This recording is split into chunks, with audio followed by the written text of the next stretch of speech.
All right, as we draw the program to a close, I'd like to invite the Honourable Chief Justice James Allsop to the stage to present a vote of thanks. His legal career takes some pages, I should say. I might truncate it somewhat, but as you can imagine, to be the Chief Justice of the Federal Court, was appointed in March 2013. He currently lectures part-time in maritime law at the University of Queensland, where he's also currently an adjunct professor there. In 2010, he was elected an honorary bencher of the Middle Temple. I've got no idea what that might possibly be. Not being law, it sounds very Harry Potter to me, but I'm sure it's bloody impressive. And in 2013, he was elected a member of the American Law Institute. So please join me in welcoming Chief Justice James Allsop. Thank you, Hugh. Assalamu alaikum. And may I also record my acknowledgements of the Gadigal people of the Eora Nation and their elders past and present. May I, it's an easy job, this, because it's thanking Amit and the organisers of this evening on your behalf for a wonderful evening. As in previous years, they've brought together members of the community from all walks of life and all faiths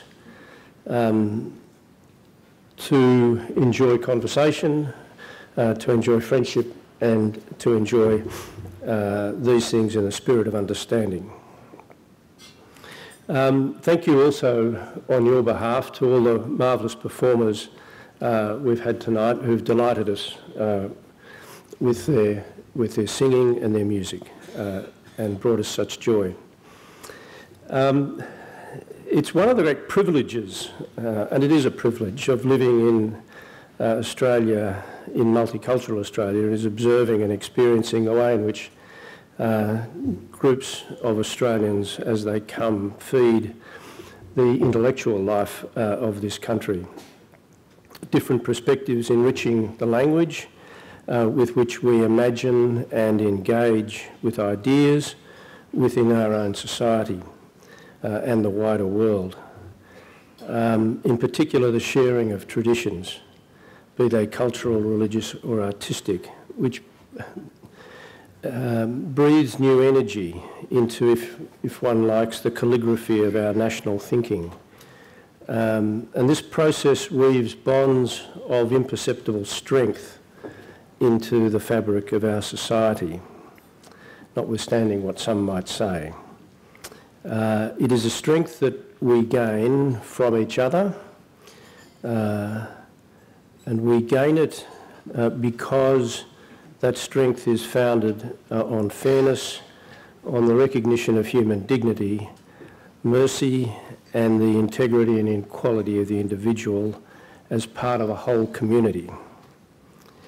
One of my associates, a very intelligent young woman who is highly gifted, thought that I should, and she was right, share as an example of this the work of an acclaimed Australian artist. He's an Australian-Iranian artist, Hussein Vanamench, who works across different artistic media in deep engagement with ideas of cultural memory, identity and history.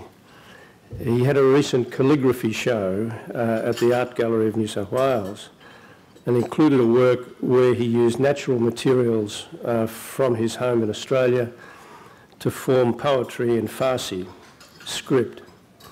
The work is one of poetic contemplation, and it speaks to the ideas of reimagining objects of a natural environment into something new, in this case, a visual poetry uniquely Australian. Occasions such as this are important, as many people have said tonight, and as no one here needs reminding, of the building of strength, building of friendship. And for this, Amit and the organisers should be thanked once again and over. And thank you all for coming. The night is about you and us, and as a community, showing the friendship and respect and human dignity that is the foundation of this society. please join me in thanking the organisers of the Affinity Cultural Foundation and Amit in particular, who have made this evening possible. Thank you.